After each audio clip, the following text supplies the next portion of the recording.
आपल्या कॉलेज पुरतीच मर्यादित आहे ती. त्याच्या 3 लेवल्स असणार आहेत, फर्स्ट, सेकंड आणि थर्ड. त्यातली फर्स्ट लेवल आहे ती खूप इझी असणार आहे, म्हणजे FY SY ची मुलं ती बरेचशी फर्स्ट आणि सेकंड लेवल पर्यंत ती जाऊ शकतात. आणि थर्ड लेवलला शक्यतो मॅक्झिमम आपण TY चे सिलेबस मधले क्वेश्चन्स आपण तिथे विचारणार आहोत. तर तुम्ही सगळ्यांनी त्याच्यामध्ये पार्टिसिपेट व्हा. एक थोडा तुम्हालाही चेंज मिळेल. त्याच्यानंतर एंट्रन्स एक्झामच्या दृष्टीने सुद्धा तुमची त्या निमित्ताने तयारी होईल आणि कशा प्रकारचे प्रश्न विचारतात, कशी उत्तरं देता येतात ह्याचंही थोडंसं तुम्हाला ट्रेनिंग मिळेल. त्यामुळे सगळ्यांनी त्याच्यामध्ये पार्टिसिपेट व्हायचंय. आणि 21 तारखेला आपला फर्स्ट राऊंड होणार आहे, तो एकदम सिंपल असणार आहे की FY ची मुलं सुद्धा तो अटेंड करू शकतील. त्यामुळे रजिस्ट्रेशन लिंक मॅडमनी दिलेली आहे, त्याच्यावर लवकर रजिस्ट्रेशन करायचंय. आता आपण स्किलचं जे युनिट आहे आपलं त्याला सुरुवात करूयात. हे आपलं शेवटचं लेक्चर असणार आहे त्या युनिटचं. ते झालं की त्याच्यावरच्या PPT आणि त्याच्यावरचे विचारले जाणारे प्रश्न तुम्हाला गुगल क्लासरूमला सेंड केले जातील. कोणी जर जॉईन व्हायचं राहिलं असेल, उशिरा होणार असेल तर मला तसं सांगा कोणीतरी अनम्यूट होऊन, म्हणजे मग आपण त्यांना परत ऍडमिट करून घेऊयात आणि पुढे कंटिन्यू करूयात. So the next pathogen transmitted via consumption of contaminated food is Bacillus cereus.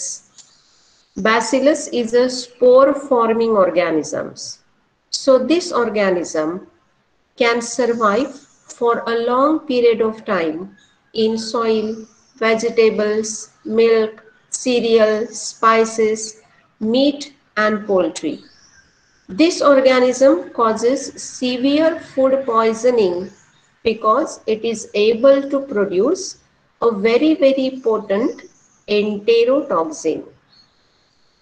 The organism is responsible for causing 2 types of food poisoning.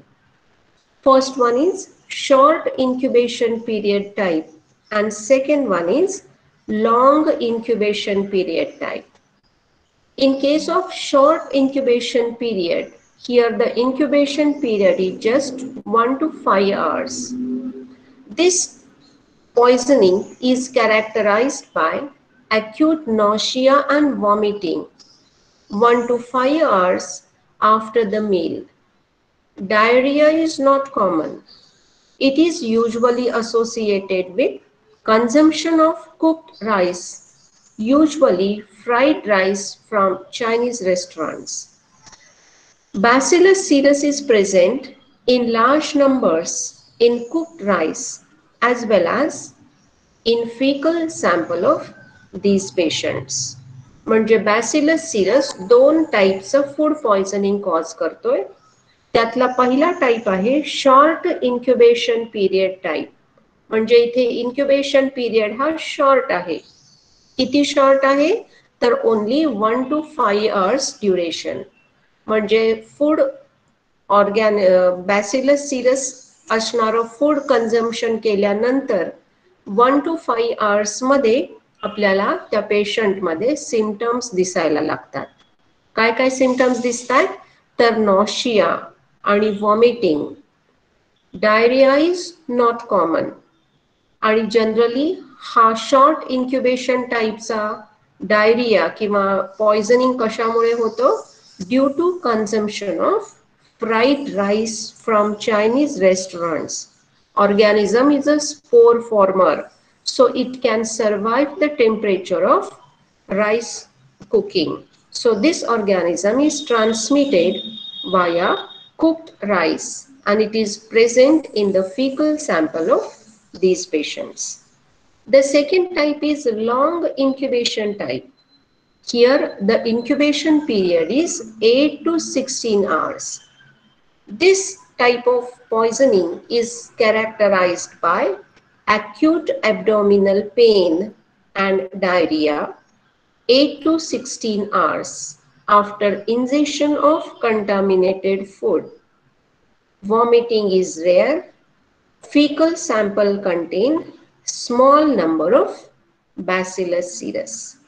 त्यामुळे लॉंग इन्क्युबेशन पिरियड टाइप मध्ये इन्क्युबेशन पिरियड आहे 8 to 16 hours. 8 to 16 hours नंतर patient मध्ये आपल्याला symptoms बघायला मिळतात. कोणते symptoms आहेत तर ॲब्डॉमिनल पेन आणि डायरिया. व्हॉमिटिंग हे खूप रेअर आहे, होतच असं काही नाही. आणि पेशंटच्या स्टूल सॅम्पल मध्ये आपल्याला स्मॉल नंबर्स मध्ये हा बॅसिलस सीरस सापडतो. आता हा ऑर्गॅनिझम डिसीज कसा कॉज करतो बघा. पॅथोजेनेसिस.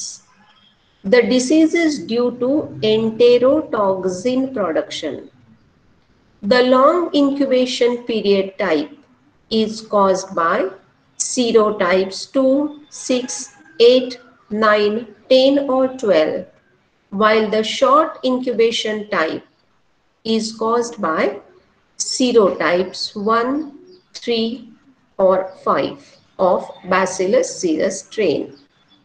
Isolates from the diarrheal type of disease produce an enterotoxin, and the strains that produce emetic type of disease produce a toxin which resembles staphylococcal enterotoxin. म्हणजे bacillus cereus दोन टाईपचं infection cause करतोय. Long incubation period type आणि short incubation period type. Long incubation period टाईपलाच दुसरं नाव काय दिलंय डायरियल डिसीज, आणि शॉर्ट इन्क्युबेशन पिरियड टाईपला दुसरं नाव आहे एमेटिक टाईप ऑफ डिसीज. आता या बॅसिलस सीरसचे वेगवेगळे सिरो टाईप्स आहेत, आणि ह्या सिरो टाईप्स कोणकोणते डायरियल डिसीज कॉज करतायत तर सिरो टाईप नंबर 2, 6, 8, 9, 12, 10 and 12 हे सिरोटाइप्स डायरियल डिसीज कॉज करतात, आणि सिरोटाइप्स 1, 3 और 5 हे emetic type of disease cause करतात. आणि मेनली ही सिम्पटम्स आपल्याला कशामुळे बघायला मिळतात तर हा ऑर्गॅनिझम जो आहे बॅसिलस सीरियस तो एंटेरोटॉक्झिन प्रोड्यूस करतोय. त्यामुळं आपल्याला पेशंटमध्ये वेगवेगळे symptoms abdominal pain, diarrhoea, nausea, vomiting हे सगळे सिम्पटम्स बघायला मिळतात. Let us see how to carry out diagnosis of this food poisoning. The suspected foods, feces and vomits are cultured on ordinary media or a special mannitol egg yolk phenol red polymyxin agar medium. Spore bearing gram positive may be seen on smear from colonies. Bacillus cereus is a motile bacillus, non-capsulated in nature. It produces lecithinase and ferments glucose but not mannitol. Laboratory diagnosis करण्यासाठी आपल्याला काय करावं लागेल, ज्या पेशंटला हे bacillus सीरसचं food poisoning झालेलं आहे त्या पेशंटनी कुठलं फूड घेतलेलं आहे सस्पेक्टेड फूड आपल्याला कलेक्ट केलं पाहिजे, किंवा त्याचे फीसेस. हा बोल. हा ऑटो ऍडमिट करेन. ठीक आहे.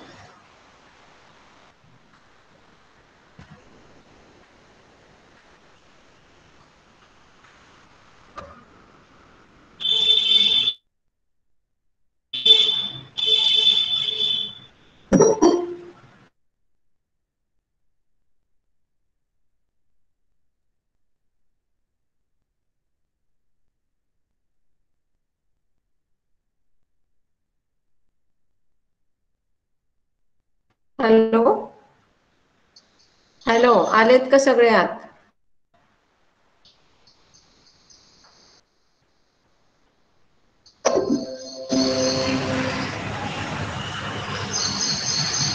तर डायग्नोसिस बॅसिलस सीरसचं करण्यासाठी आपल्याला काय कलेक्ट केलं पाहिजे पेशंट कडून सस्पेक्टेड फूड किंवा त्या पेशंटचे फीसेस किंवा वॉमिट्स कलेक्ट केले पाहिजे.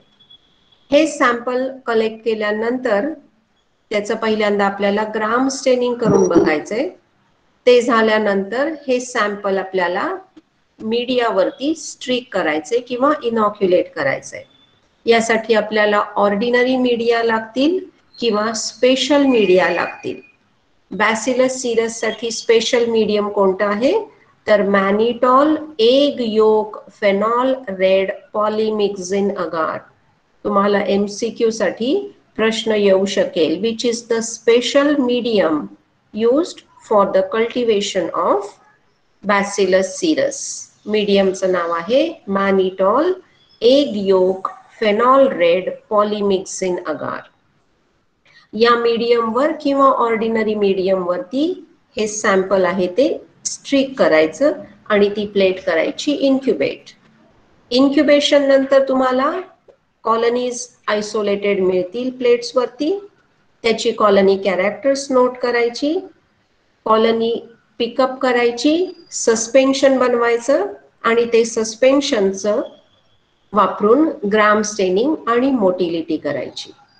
ग्राम स्टेनिंग मध्ये ऑर्गॅनिझम्स दिसले पाहिजेत ग्राम पॉझिटिव्ह स्पोर बेअरिंग रॉड आणि मोटिलिटी मध्ये ऑर्गॅनिझम दिसला पाहिजे मोटाईल. ऑर्गॅनिझम हा आहे नॉन कॅप्सुलेटेड.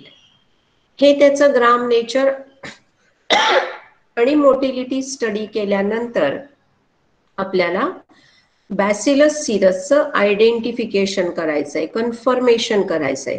त्यासाठी आपल्याला बायोकेमिकल टेस्ट करायचे आहेत. हा ऑर्गॅनिझम लेसिथिनेज नावाचं एन्झाईम प्रोड्यूस करतोय. गेल्या वर्षी तुम्ही शिकला आहात प्रॅक्टिकलला लेसिथिनेज ऍक्टिव्हिटी कशी डिटेक्ट करायची ते. त्यामुळं लेसिथिनेज एन्झाईम ऑर्गॅनिझम प्रोड्यूस करतो आहे की नाहीये हे चेक करायचं. आणि शिवाय आपल्याला बघायचंय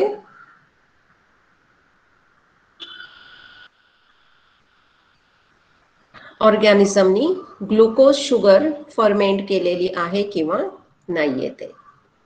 हे डायग्नोसिस झाल्यानंतर आपल्याला आता त्या पेशंटला ट्रीट करायचंय. So the treatment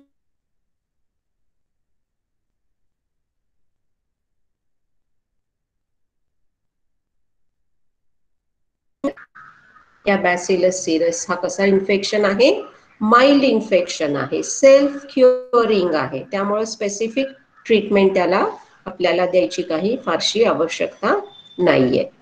how to control the bacillus cereus food poisoning. Adequate hygiene is to be maintained while storing cooked food, especially rice, and reheating should be done rapidly.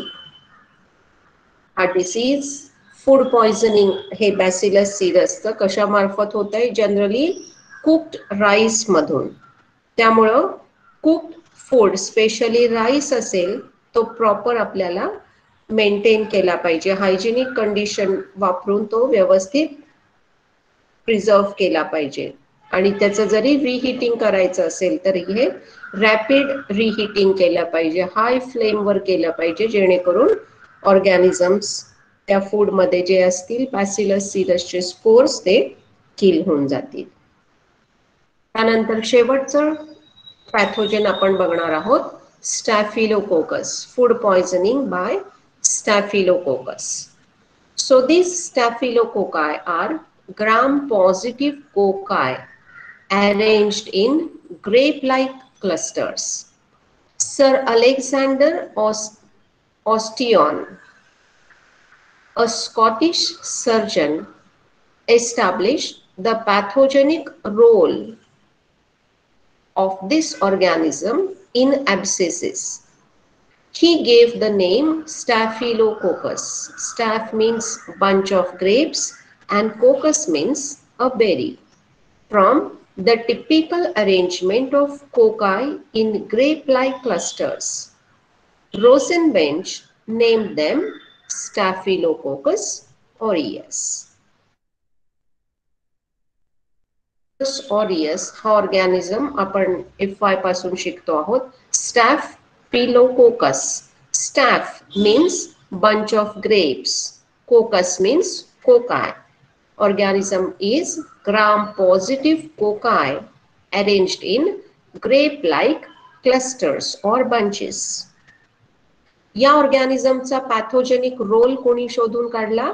तर sir Alexander ऑस्टियॉन हा Scottish surgeon होता आणि त्यांनी 1880 मध्ये हा स्टॅफिलोकोकसचा pathogenic role शोधून काढलाय. आणि रोसेन बेंच या सायंटिस्टनी त्याला स्टॅफिलोकोकस ऑरियस असं नाव दिलं 1884 मध्ये. Let us see morphology of this organism. Organism is gram-positive cocci arranged in grape-like clusters. It is non-motile, non-spore forming and approximately 1 mm in diameter. The colonies are. They may also be present singly, in pairs, tetrads or short chains. Staph aureus organism कसा आहे? Gram-positive cocci arranged in grape-like clusters. Organism singly सुद्धा सापडतो, pairs मध्ये, टेट्राड्स मध्ये, short chain मध्ये किंवा bunches मध्ये आपल्याला बघायला मिळतो. ऑर्गॅनिझम आहे नॉन मोटाईल आणि non spore forming. Cultural characters. The organism can grow readily on ordinary culture media within a temperature range of 10 to 45 degrees Celsius with optimum temperature 37 degrees and pH 7.4 to 7.6. They are aerobes and facultative anaerobes. Staph aureus ordinary medium वर सुद्धा grow होतो. म्हणजे normal तुम्ही nutrient अगार घेतलं, त्याच्यावर organism inoculate केला तरी हा इझिली ग्रो होणार आहे. या ऑर्गॅनिझमची टेम्परेचर रेंज किती आहे? 10 to 42 डिग्री सेल्सिअस आणि ऑप्टिमम टेम्परेचर किती आहे? 37 डिग्री सेल्सिअस. त्याला पीएच लागतोय 7.4 to 7.6 आणि ऑर्गॅनिझम आहे एरोबिक आणि फॅकल्टेटिव्हली अनएरोबिक. आता न्यूट्रिएंट अगारवर ग्रोथ कशी दिसते बघा ऑर्गॅनिझमची. After 24 hours incubation, colonies are 2 to 4 mm in diameter, circular, smooth, convex, opaque and easily emulsifiable. Most of the strains produce golden yellow pigment. Pigment production is best seen at 22 to 25 degrees Celsius. Pigment production is enhanced by incorporation of 1% glycerol monoacetate or milk in the medium. Organism nutrient अगारवर easily grow होतो. 24 hours incubation नंतर याच्या colonies आपल्याला कशा दिसतात? त्याचा size असतो कॉलनीचा 2 to 4 mm in diameter. Colonies असतात सर्क्युलर, स्मूथ, कॉन्वेक्स आणि ओपेक. आणि स्टॅफ ऑरियसचे most of the strains they produce golden yellow pigmentation. That's why the name aureus. This pigment production is best observed at room temperature, and the pigment production is enhanced, or we can observe good pigment production if the medium contains milk. That means on milk agar or medium containing 1% glycerol monoacetate, pigment production is maximum. On blood agar also, the organism can grow. Colonies are similar to those on nutrient agar. And on blood agar, beta hemolysis is seen. Hemolysis is best observed with sheep or rabbit blood. म्हणजे आपल्याला blood अगार जेव्हा बनवायचं असेल तेव्हा कुठलं blood वापरलं पाहिजे आपण? शीप किंवा रॅबिटचं ब्लड न्यूट्रिएंट अगार मध्ये मिक्स करून ब्लड अगार प्लेट बनवायची आहे.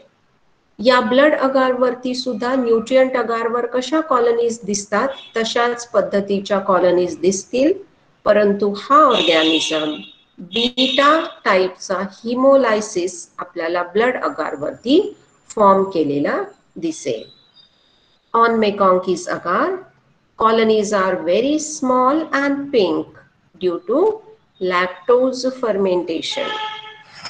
Selective media used for Staphylococcus aureus includes the medium containing 8 to 10% NaCl, lithium chloride, tellurite, and polymyxin into medium makes it selective. Selective media म्हणजे या मीडियम मध्ये फक्त स्टॅफ aureus grow होणार. स्टॅफ aureus आपल्या सगळ्यांच्या स्किनचा आहे नॉर्मल फ्लोरा, त्यामुळं आपल्या स्किन वरती तो प्रेझेंट असल्यामुळे त्याला जास्त सॉल्ट कॉन्सन्ट्रेशनची सवय असते, त्याच्या प्रेझेन्स मध्ये तो ग्रो होतो. म्हणून आपण न्यूट्रिएंट अगार मध्ये जर का 8 to 10% NaCl ऍड केलं तर हे मीडियम तयार होतं selective medium for staphylococcus aureus. या मीडियम मध्ये बाकीचे कोणतेही ऑर्गॅनिझम्स ग्रो होणार नाहीत, कारण इथे सॉल्ट कॉन्सन्ट्रेशन खूप हाय आहे म्हणून.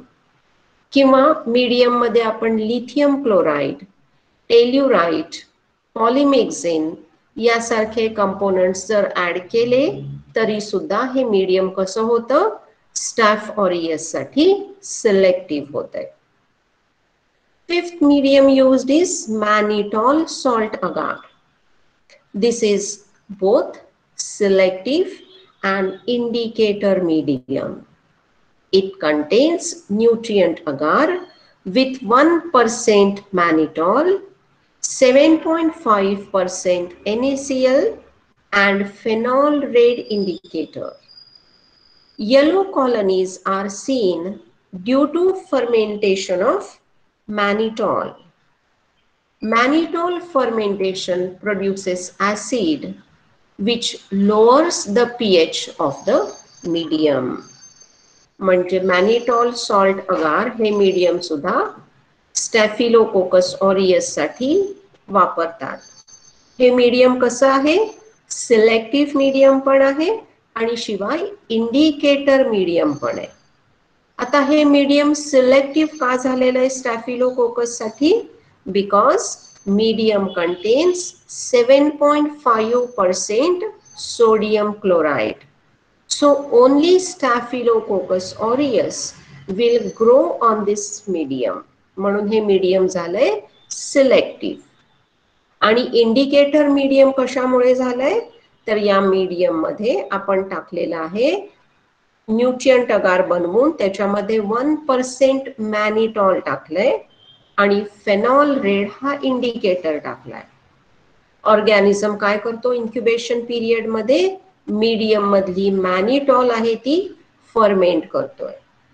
मॅनिटॉल फर्मेंटेशन झालं की ऍसिड प्रोडक्शन होईल. ऍसिड प्रोड्यूस झाले की मीडियमचा पीएच लो होईल आणि लो पीएच ला मीडियम मधला जो इंडिकेटर आहे फेनॉल रेड तो आपल्याला येलो कलरच्या कॉलनीज दाखवेल. त्यामुळं मॅनिटॉल सॉल्ट अगार वरती जर येलो कलरच्या कॉलनीज दिसल्या तर समजायचं की या कॉलनीज 100% कुणाच्या आहेत? स्टॅफिलोकोकस ऑरियसच्या आहेत. Because medium is selective as well as indicator medium. Medium is selective due to presence of 7.5% NaCl and medium is indicator medium because it contains mannitol and phenol red as indicator. When organism ferments, mannitol produces acid. Due to these acids, phenol red shows yellow color. So Presence of yellow colonies on mannitol salt agar indicates that the colonies are of Staphylococcus aureus. Then milk agar is also used for the growth of, to obtain growth of Staphylococcus aureus. On milk agar, the colonies are larger than on nutrient agar, and pigment production is also enhanced.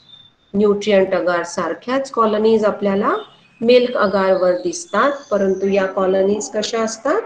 Larger colonies असतात आणि milk अगारवरती जास्त छान आपल्याला pigment production ऑर्गॅनिझमचं बघायला मिळतं.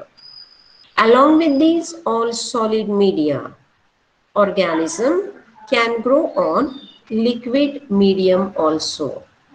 And in liquid medium, uniform turbidity is produced. The medium used are peptone water or nutrient broth. If Staph aureus is inoculated in these two media, we will observe uniform turbidity after incubation. Let us see biochemical reactions. Staph aureus is catalase positive and oxidase negative. It breaks down carbohydrates by fermentation. It ferments number of sugars producing acid only. Shows beta type of hemolysis on blood agar and golden yellow pigmentation. It shows coagulase test positive, mannitol fermentation, gelatin liquefaction, and production of deoxyribonuclease. ऑर्गॅनिझमच्या identification कसं करायचं? ह्या वरच्या medium वरती isolated colonies आल्यानंतर catalase test positive पाहिजे, oxidase test negative पाहिजे. Staph aureus खूप व्हरायटीच्या शुगर्स फर्मेंट करू शकतो आणि फक्त शुगर फर्मेंट करून ऍसिड प्रोडक्शन दाखवतो, गॅस प्रोडक्शन दाखवत नाही. ब्लड अगारवरती बीटा हिमोलायसिस दिसेल, मिल्क अगारवर गोल्डन येलो पिगमेंटेशन दिसेल, कोॲग्युलेज टेस्ट पॉझिटिव्ह दिसेल, जिलॅटिन लिक्विफॅक्शन पॉझिटिव्ह दिसेल. असे रिझल्ट जर आले तर 100% आपण आयसोलेट केलेला ऑर्गॅनिझम स्टॅफ ऑरियस आहे असं समजायचंय. This organism reduce tellurite to tellurium, producing black colonies when grown in a medium containing potassium tellurite. Organism identify करण्याची हे छान टेस्ट आहे, सोपी टेस्ट आहे. हा ऑर्गॅनिझम काय करतोय? टेल्युराइटचं रिडक्शन करून टेल्युरियम तयार करतोय आणि त्यामुळं ज्या मीडियम मध्ये आपण पोटॅशियम टेल्युराइट ऍड केलेलं आहे, या मीडियम वरती जर का हा ऑर्गॅनिझम आपण इनॉक्युलेट केला तर आपल्याला स्टॅफ ऑरियसच्या कॉलनीज ब्लॅक कलरच्या आलेल्या दिसतील, कारण तो काय करतोय? मीडियम मधल्या टेल्युराइटचं रिडक्शन करून टेल्युरियम तयार करेल. त्यामुळं ब्लॅक कॉलरीज जर दिसल्या तर आपण स्टॅफ ऑरियस हा 100% सॅम्पल मध्ये प्रेझेंट आहे असं म्हणणार आहोत. Now this organism also produces phosphatase test positive. Phosphatase is the enzyme and most of the Staphylococcus aureus produce this enzyme. For detection of this enzyme, organism is grown on a nutrient containing a substrate named as phenolphthalein diphosphate. Enzyme phosphatase acts on this substrate and release free phenolphthalein. Colonies turn pink when exposed to ammonia vapors due to presence of free phenolphthalein. Staph aureusच्या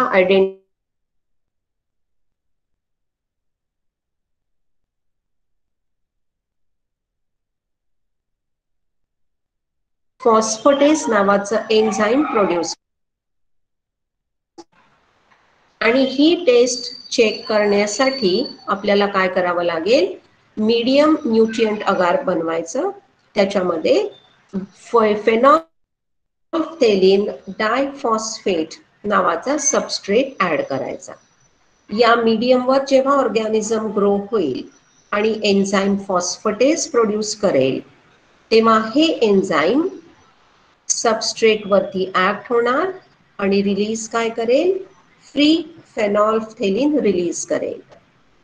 त्यामुळं कॉलनीचा colour pink दिसेल आपल्याला जेव्हा ही plate आपण ammonia वेपरला expose करू त्यावेळेला.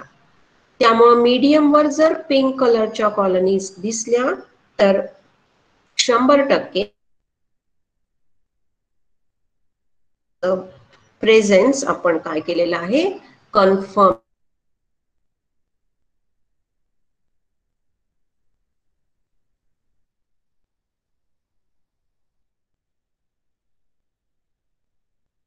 Hemolycins, leucocidins, enterotoxins,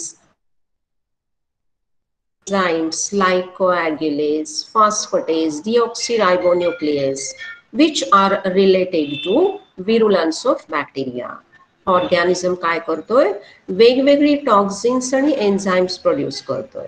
कोणकोणती toxins आहेत तर हिमोलायसिन्स, ल्युकोसिडिन्स, एंटेरोटॉक्सिन आणि वेगवेगळ्या टाईपची एन्झाईम्स, कोॲग्युलेज, फॉस्फेटेज, डिऑक्सिरायबोन्यूक्लिएज, ही सगळी टॉक्सिन्स आणि एन्झाईम्स प्रोड्यूस केल्यामुळे आपल्याला पेशंटमध्ये वेगवेगळे सिम्पटम्स बघायला मिळतात.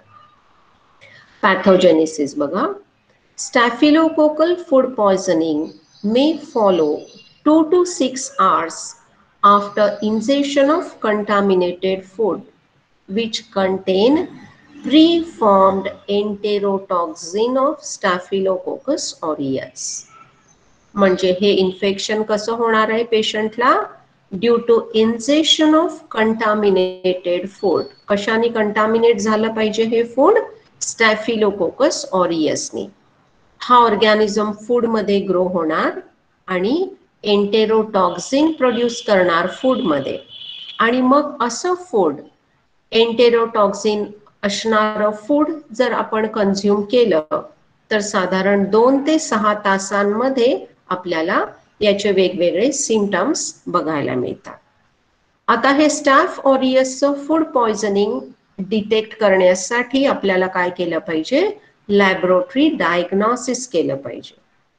डायग्नोसिस साठी पहिल्यांदा आपल्याला पेशंट कडून स्पेसिमन कलेक्ट केले पाहिजेत. कोणकोणते स्पेसिमन्स आहेत, feces, contaminated food or vomit are collected for laboratory diagnosis. पेशंटला नक्की कशामुळे इन्फेक्शन झालंय हे डिटेक्ट करण्यासाठी आपल्याला पेशंट कडून आपल्याला स्टूल सॅम्पल कलेक्ट केलं पाहिजे, वॉमिट्स कलेक्ट केले पाहिजेत किंवा ते कंटामिनेटेड फूड घेतलं पाहिजे. आता हे सॅम्पल कलेक्ट केल्यानंतर ते आपल्याला लॅबोरेटरीमध्ये पाठवलं पाहिजे, त्याचं ट्रान्सपोर्टेशन केलं पाहिजे. So specimen should be collected in Sterlite containers under all aseptic conditions. After receiving in the laboratory, the specimens are gram stained and observed for gram positive cocci in clusters. Then the specimens, if the specimen contain very few number of Staphylococcus aureus, then the sample should be inoculated in selective media like salt agar, salt milk agar, or Robertson's cooked meat medium containing 10% NaCl. The media are incubated at 37 degrees. Next day, plates are inoculated and observed for morphology of bacteria. Liquid media will show uniform turbidity. Gram staining from colony shows gram-positive cocci in bunches and motile bacteria are observed. Colony morphology and gram staining. On blood agar, the colonies are 2 to 4 mm in diameter, circular, raised, opaque, and produce golden yellow pigment. Beta hemolysis is seen around these colonies. On gram staining, gram-positive cocci arranged in grape-like clusters will observe. Non-motile cocci are seen in hanging dot preparation. For the identification, following biochemical tests are performed. Catalase test. All staphylococci are catalase positive. Coagulase test positive. Mannitol fermentation, only acid production. Gelatin liquefaction, tellurite reduction test positive. Production of phosphatase and deoxyribonucleic acid test are positive. Antibiotic susceptibility. This is important because staphylococci develop drug resistance easily, and the treatment for food poisoning caused by Staphylococcus aureus includes benzyl penicillin, which is very effective antibiotic in very sensitive cases. So इथे आपलं skill मधलं first unit संपलेलं आहे. Second unit आहे ते सुतार madam घेतात. याच्या सगळ्या PPTs तुम्हाला गुगल क्लासरूमला शेअर केल्या जातील आणि लेक्चरच्या सुरुवातीला मी सांगितल्याप्रमाणे सगळ्यांनी आपल्या क्विजसाठी रजिस्ट्रेशन करायचं आहे आणि प्रोग्रेसिव्ह बॅचच्या ज्या लोकांनी असाइनमेंट दिलेली नाहीये त्यांनी आजच्या आज ती सबमिट करायची, म्हणजे आम्हाला तो रिपोर्ट आहे तो पुढे सबमिट करायचा आहे. So let us stop here. Have a good day. Stay home, stay safe. Radhika, Radhika,